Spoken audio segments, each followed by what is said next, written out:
Hello, my name is Michael Gilmore and I'm one of the founders of ParkLogic, and in this particular video I'm going to take you through a online training session that I've actually ran a number of times with whole groups of domainers online. Anyway, in this session we're actually going to tackle a couple of different issues relating to domaining and just the importance of those issues. What is a true normalized RPM? The best way to route traffic for maximum revenue, why placing the majority of your domains with a single provider is not the best option, and the games that some monetization, not all, but some monetization solutions play. There's lots of other stuff, and plus in the actual sessions we have online with the group discussion, there was lots of time for questions and answers and so forth. And I hope to be running those again in the near future. So let's just push on then. So what's the point of traffic routing? There's three main reasons: to maximize your revenue, control your traffic flow, and there's some very important reason why you may want to do that, and also manage traffic risk and exposure. We're going to be focusing on the first one, maximizing your revenue. So what is the best way to measure the results for a traffic portfolio? That's the first thing. You want to know that you've actually, when you get a result, that it is the best result. So let's take a look at some of the metrics commonly used. So total amount of money earned for a month. Quite often domainers speak to me and say, look, Michael, all I care about is how much money is in my bank account, which is actually makes sense in a lot of ways, but in other ways, not at all, as we'll soon see. For instance, is $500 in February, 28 days, better than $300 in January, 31 days? So quite often they'll then come back to me and say, well, you know what, actually, we need to go along and bring it back to make sure it's the same number of days. So it's $500 in December. Is it better than $300 in October? You've got potential seasonality issues there. So they say, well, okay. Then domainers begin to think a little bit more and they say, let's bring it back to $1 per day. That sounds great. So is $500 per day in October better than $300 a day in June? But let's imagine twice as much traffic in October compared to June. So which one's better? So if you went and did a test in October versus a test with a different provider in June, you have no way of working out which one's better. So really what it comes down to is this, is if you're going to be testing to work out which provider is better, it has to be a simultaneous testing. Without a simultaneous testing, it's a no-go place. So the other thing is this, is everything comes down to the traffic, how much traffic you actually have. So let's just take a look at the classic measurement for traffic, which is revenue per thousand visitors, or RPM. So RPM here. When we look at RPM, many people know it as it's revenue divided by uniques times by 1,000, and everything's fine. So everyone understands that that's revenue per unique. That's great. So let's take a look a little bit further into this then. Let's imagine you had two parking companies and you wanted to compare one to the other. The first parking company did $20 across a period of time. The second company did $10 for the same lot of domains. Which one is actually better? Most people say, well, the $20 one, of course, but let me just give you a little bit more information. Let's imagine you send 100 uniques to the $20 one and 200 uniques to the $10 one. Well, it's still parking company one. And the reason why you know that is the RPM. Now here's the challenge. When you look at RPM, what you're not appreciating is the fact that each parking company filters differently. So we take a look at, say, parking company number one may have a very loose filtering process compared to parking number two. So let's take a look at this a bit more. Let's imagine I give you a little bit more information, and that is we sent 1,000 URLs or raw traffic unfiltered to parking company number one, but parking company number two, we only sent 200. Now which one's better? And that's the question we need to really explore. So really, what is a unique? When you take a look at a unique in any, say, parking company at all, it'll be uniques as URLs or raw traffic times by some sort of filter. And this will be different for every monetization source because they all have their own secret ways of filtering out bad traffic and so forth. So some will be multiplied by 0.7, some will be multiplied by 0.3, or whatever it is. And some people play funny games here where they say, look, we're the company with the highest RPM. In some ways, like, so what? Because ultimately you may have the highest RPMs only because you're artificially decreasing the amount of traffic, which pushes up the RPM numbers. So it becomes a marketing exercise. All right, so let's just think about this. It's URLs. URLs is actually quite important. So let's getting back to it. How can we get back to the raw URL? Because ultimately, if we get down to the raw URL, then that's going to help us a lot. So if I change my name server, say, to point to a particular monetization provider, I don't see the URLs anymore. I only see what they report back to me. And that's in terms of uniques. So I want to see URLs. So if I then change the name servers and I build a system, say similar to ParkLogic, and I say, okay, what I want to do is count inbound traffic. And the way I do it is I have a whole switching server farm of multiple servers in case one fails and all that sort of stuff. And I count all the traffic sent to each parking company for each domain. So I may have parking company number 1, number 2, and I count each piece for each domain that I sent 10 to this company, 10 to this one, 3 to this one over here, 25 to another one, and I count it all, I get the revenue, and now I've got a raw, unfiltered traffic value, and also have the revenue. So now we have a thing called a normalized RPM. And what a normalized RPM is going to allow me to do is compare every traffic source against each other. So we call this, internally, we call it the ParkLogic or pIRPM. So we know what we're talking about with the different staff members and team members in ParkLogic, which is revenue divided by URLs. Notice it's URLs now, not uniques, times 1,000. So I can now compare one company versus another. So it's all been normalized. So I know which one is actually providing me the best results. That's great. So let's take a look at our example here.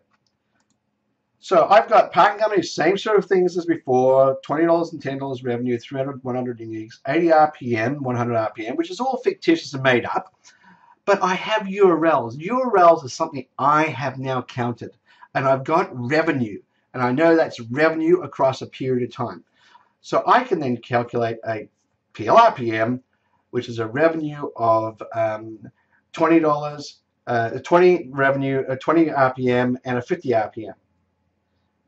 Now, to give you an idea, just this simple, contrived example right here. It's a difference of about, I think it's the 50 RPM guy does about $60, and for the same amount of 1,200 uniques or URLs of traffic, versus I think parking company number 1 does $24, so it's a $36 difference here. So this is serious issues. And this contrived simple example, if you work out the RPMs and everything, send it all to the actual winner versus the maybe winner, then you get a very different result. Okay, so yay, our revenues are going up. Yes, we're very happy and excited about that. But really, we did it. We got a normalized RPM. Wrong. We don't. You see, when we think about a normalized RPM or pIRPM, what's the other distortions in the equation? Let's think about it. pIRPM equals, we got the URLs times 1,000, but the revenue. So the question needs to be asked is, what revenue figure do we use? So which one should you use? A lot of people don't realize there's multiple. If you're switching in real time, there's multiple revenue numbers you could use. You could use the estimated number.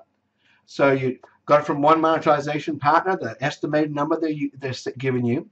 Or you could use the confirmed number that is not confirmed by, say, Google and Yahoo yet, or the confirmed number 2 days later, which we hope is confirmed by them, or the number after clawbacks, or the number after any other revenue adjustments, or maybe non-payment of advertisers. So there's some advertisers deciding not to pay, so we're going to get that number.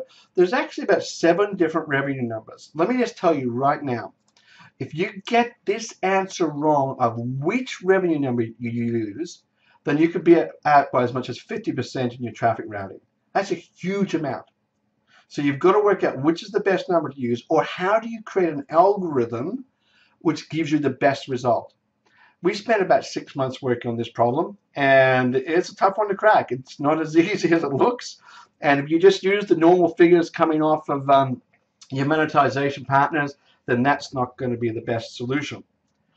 But you know what? Once we solved that and we got the URLs, we now have a true normalized RPM. Well, nearly, but close enough for now. All right, so we've got this way of measuring. Now, how do we actually route? How do we move the traffic and to which provider? So let's take a look at that. So let's imagine we have 3 companies we're wanting to run traffic to. We have 100 URLs we want to send, because now we're talking about URLs, remember, not uniques. We've got a PLRPM, or normalized RPM of $10, giving us a revenue of $1. So we've got $1 for parking or 1. We're saying to ourselves, I wonder if I can do better. So in the test, we say, okay, we're going to spread our traffic from 33, 33, 34, and the results of this test, remember, it's another period of time, are $10 RPM, $11, ooh, that's good, and $5, not so good. So we total up our revenue of 86 cents we made. And the result is, ultimately, we want to go with the $11 guy, 11 RPM person. So we can get $1.10. So what's the summary of this? The baseline earnings are $1. The earnings in the test is 86 cents. The cost to buy the information, this is very important, the cost to buy the information is 14 cents. I could have been earning $1, I only earned 86 cents. The net benefit, though, is $1.10. When you work it all out, the days for payback is 42 days. So it's going to take 42 days to actually pay back the 14 cents. This is commonly known as a rotator. And a rotator will split the traffic evenly, see who's going to pay the most, and then send all the traffic there. And it's not the best way of doing things. Let's take a look at a method 2 and just show you how different it is. Exactly the same baseline. We've got URLs, though. Now we're splitting 80, 10, 10. So let's imagine we can actually sample better. And we got exactly the same results, but this time we earned 96 cents during the test. Exactly the same result there. So let's take a look. Baseline earnings $1. Earnings and test is 96 cents. Cost to buy the information was 4 cents. Net benefit is $1.10. The payback is 12 days. So still, you're 30 days up. So what we're actually saying here is this, is if you get your test correct, your payback is faster. Let me just say to you right now, is in order to be able to do something like this, every single domain needs its own testing regime. Every single one of them. And it has to be unique to them. If you don't do that, you'll get a really bad result. And you need to work out what is the statistically significant amount of traffic you need to just get that result. Like I said, ParkLogic, we've been doing this for 7 years, so we've been really at it for a long time. And I must admit, our algorithms are probably second to none. So we call this intelligent switching, using intelligence. There's actually a round of switching after this that we're actually now adopting, which is going to take into account things like Google Smart Pricing and so forth. And we believe that's a better way to go. And it's called benchmarking. So we see there's been a clear evolution of switching technologies over the years. And we like to think that we're at the cutting edge of that to get results. Okay. So at the moment you're going, you've got to be kidding me. This is so complex. Actually, that's what you say to a person who says to you, I've got a rotator. If anyone tells you, I've got a way of rotating traffic, you now know that's not the best way to go.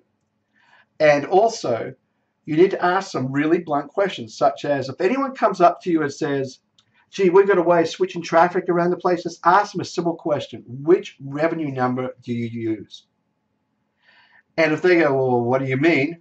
You move on to the next person. Or you can just give us a call if you want. But that's a really important question to ask. Okay, then. Let's take a look at some other things. Percentage of revenue earned by monetization source.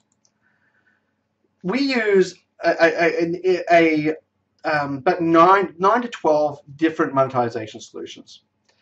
The few things to note about this. The first thing is If you have more monetization solutions, that means you've got to do more testing, which means there's greater costs in buying information. So if you do a whole lot of, if you've got a company that says we've got like 30, 40 different monetization or parking companies installed, then you got to look at them and say, well, no, that's a bad idea. That's the first step.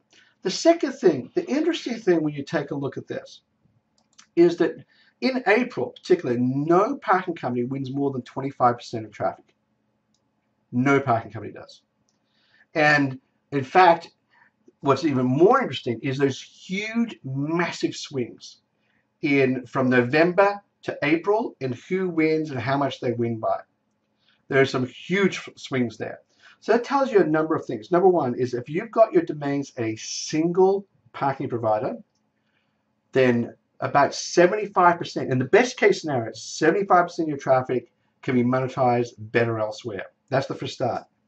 The second thing is if you're with a single provider and you leave all your domains there, then that provider will do worse and better and all that sort of stuff across time. There'll be huge swings. So a lot of domainers, they also, rather than putting it one provider, they try to switch it around. Unless you're switching around continuously and thinking about it on an ongoing basis, then it's not going to be good for you. You'll start to do worse. And that's what that tells me, is that you need to be on the ball on it.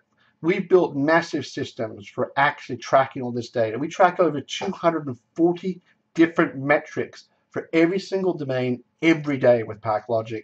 And the reason why we do is because if you don't do that, then you run into all sorts of problems with your strategy.